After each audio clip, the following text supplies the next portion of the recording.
Hi, I'm Marcia Huerta, and this is Echoes of Tomorrow. Grace and peace unto you from him who is, who was, and is to come. In our last video, we talked about gold tried in fire. The passage in 1 Corinthians 3:12 and 13 illustrates that the gold tried in fire symbolizes the pure and invaluable doctrines given to God by God to his chosen. Christ also advises the Laodicean church to search for doctrines that will heal their defiled condition. The nature of these pure and invaluable doctrines is for correction and unity of the church, according to Ephesians 4:11-14, which is the Christ's counsel to the members of the Laodicean church. The members of the Church of Laodicea in John's time believed they were rich and increased with goods and had need of nothing, which is a materialistic mindset that Christ condemns a number of times in the gospel.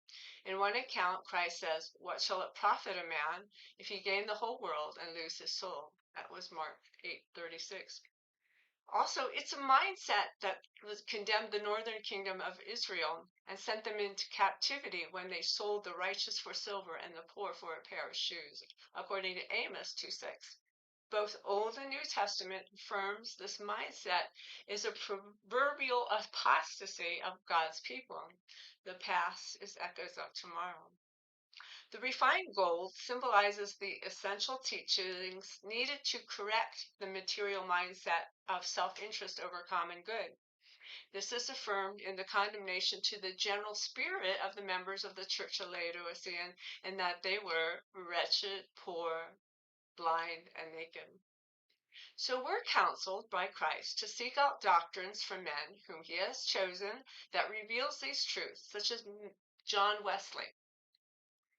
He warned us of this mindset even amongst the rise of Protestantism, where at the onset of the Industrial Revolution, when he wrote, "For the Methodists in every place grow diligent and frugal, consequently they increase in goods. Hence they proportionately increase in pride, in anger, in the desire of the flesh, the desire of the eyes, and the pride of life." That was John Wesley. In our last video, we proved that Wesley's prediction or doctrine has come to pass in our time through the writing of Christian historians like Brad S. Gregory. In his book, The Unintended Reformation, How a Religious Revolution Secularized Society, Gregory reveals that this mindset developed with the rise of Protestantism, which follows the spirit of the Church of Laodicea. On page 273, Gregory writes, "The great irony of the Reformation era with respect to economics is the fact that, despite themselves, Catholics, magisterial Protestants, and radical Protestants collectively forged the very things that they condemned. Their doctrinal disagreements, confessional intransigence, and mutual hostility understandably contributed to a reactive proliferation of social behaviors, the formation of institutions, and an articulation of ideologies that together created modern Western capitalism and consumption. Discord about the Bible subverted biblical teachings about human desires and material things. Antagonisms between Christian moral communities liberated market practices from traditional Christian morality and produced a market society. Competing confessional empires prompted countervailing nationalist assimilations of province that viewed wealth, power, and prosperity as signs of God's favor, thus recasting mercantile avarice as politically and religiously sanctioned duty. Doctrinal impasses led to the demographically widespread cross-confessional acceptance by Christians of practices and values that had been antithetical to Christian teaching since Jesus and Paul. Disruptions born of doctrinal disagreements among Christians launched the legitimization of acquisitiveness and the strange, although now all but naturalized, Western notion that a standard of living refers neither to a normative human model nor even to ethical precepts, but to the quality and quantity and quality of one's material possessions and the wealth that accompanies them. So Gregory and several historians confirmed that the rise of capitalism facilitated the transition from agrarian economies focused on the common good into our modern Western capitalistic consumer societies driven by self-interest. In essence, historians confirm that the mindset of the Laodiceans has become the mindset of the church in modern times. But the change of mindsets didn't happen all at once, but developed over a period of time. Historians maintain the Protestants were made up of different factions in which some were upholding traditional values while others were promoting the ones that led to the Laodicean mindset.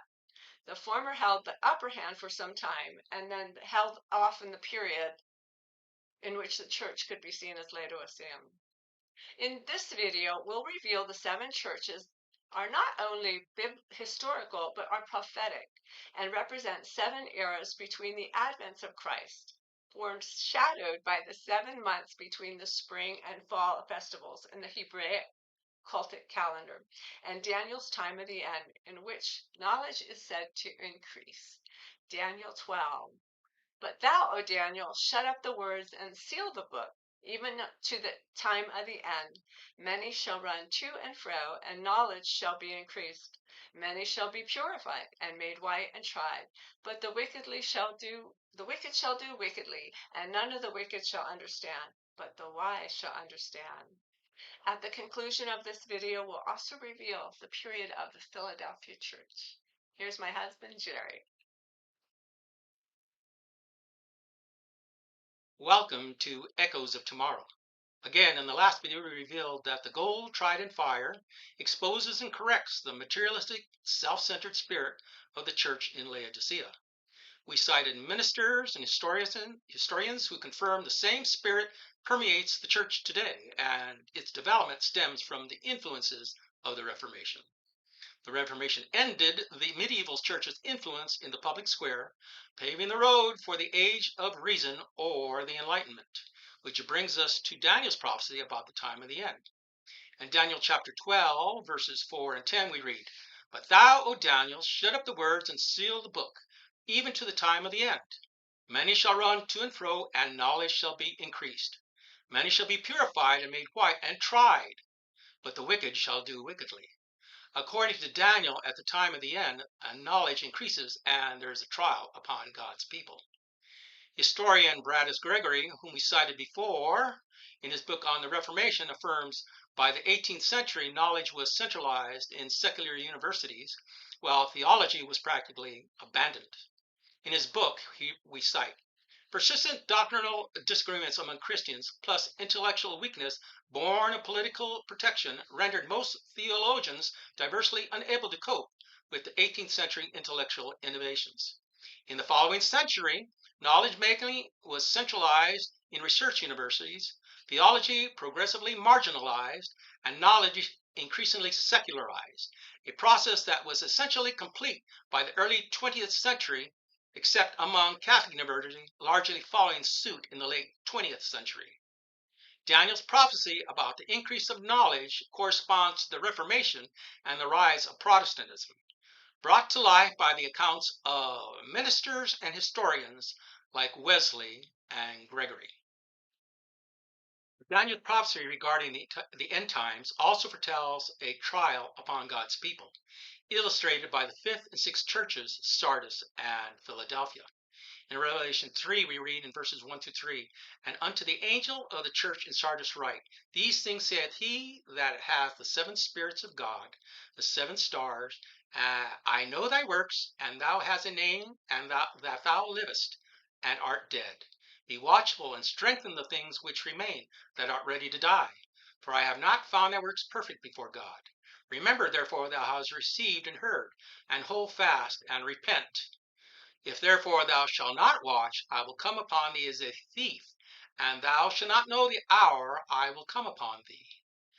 In verse 7, concerning the church in Philadelphia, he writes, And unto the angel of the church in Philadelphia write, These things saith he that is holy, and that is true, he that has the key of David, he that openeth, and no man shutteth, and shutteth, that no man openeth. Because thou hast kept the word of my patience, I will also keep thee from the hour of temptation, which shall come upon all the world to try them that dwell upon the earth. Christ announces the trial that Daniel prophesied to the churches in Sardis and Philadelphia. However, the most significant increase in knowledge did not happen when Christ dictated these letters to these churches. The most significant increase in knowledge occurred during the Reformation, which is evidence that the seven churches are not only historical, but also prophetic. Seven churches represent seven chronological eras of the history of the church.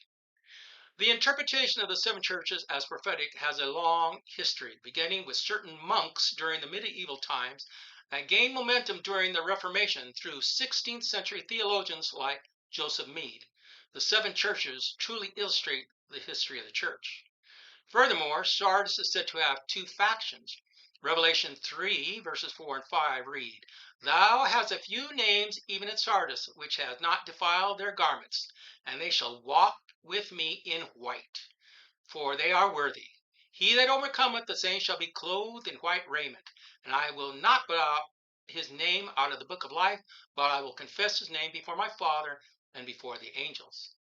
Again, Daniel's prophecy of the time of the end supports the prophetic nature of the seven churches, in that those who overcome in Sardis walk with Christ in white, just as Daniel relates about the time of the end.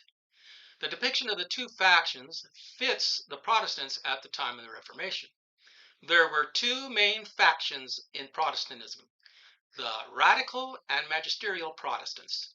The primary split between the two occurred over the separation of church and state. Historicist and editor of Ministry magazine, O'Reilly and Berg wrote about this split. Quote, Instead of continuing its work of restoration, the Reformation committed the great error of submitting the church to the protection and support of civil authorities. But in every period of the church, there were faithful ones in Sardis. Known as the Radical Reformation, it advocated the principle of a free church and free state. End quote. Berg reveals the magisterial Protestants, as they came to be known, held the same view as the medieval church, that the powers that be were given authority to enforce man's duty to God, matters of worship. The radicals disagreed. They held that the powers that be were not given authority over such matters, but were only to enforce decrees concerning man's duty to man. The medieval church and the magisterial Protestants endorsed an ecclesiocracy, the establishment of a state church, while the radicals promoted a theocracy. Preterist Gary DeMar explains the difference. An ecclesiocracy does not allow a jurisdictional separation between church and state, something the Bible demands. End quote. When DeMar says the Bible demands, he means that Moses did not carry out the duties of the priests, nor did Aaron carry out or perform the civil tasks. The Old Testament held there was a separation of the priesthood from civil authority. And that is why Saul was condemned for offering sacrifices. We'll go on to amplify this in later videos to come. The problem with the preterist doctrine is that they hold we are in the 1,000-year reign of Christ. But Revelation establishes that reign as an ecclesiocracy, not a theocracy. In Revelation 20 we read, Blessed is and holy is he that hath part in the first resurrection. On such the second death hath no power. But they shall be priests of God and of Christ, and shall reign with him 1,000 years. Obviously, we are not reigning as priests with Christ now, which reveals the attempt to establish ecclesiastical rule by the magisterial Protestants is what defiled their garments. The freedom to worship began to take shape during the colonial period and the establishment of a free state in America. Historians such as Nancy R. Pierce describe this era as one in which society valued the common good and selflessness. Historians affirm this era predated the rise of the Laodicean period. During this period, the means and production were often found to be within the extended family before the onset of the Industrial Revolution, which Piercy wrote about in her book. Quote, in the colonial period, families lived much the way they had lived for millennia in traditional societies. The vast majority of people lived on farms in peasant villages. Productive work was done in the home or its outbuildings. Work was done by the lone individual, not done by lone individuals, but by families and households. A household was a relatively autonomous economic unit, often including members of the extended family, apprentices, servants, and hired hands. Stores, offices, and workshops were located in a front room, while living quarters either upstairs or in the rear. This meant that the boundary between home and the world was highly permeable. The world entered continually in the front of the client's business, colleagues, customers, and apprentices. From Nancy Percy and her book, The Total Truth. She goes on. In the colonial period, the husband and the father was regarded as the head of the household. The headship of a highly specific definition. The headship had a highly specific definition.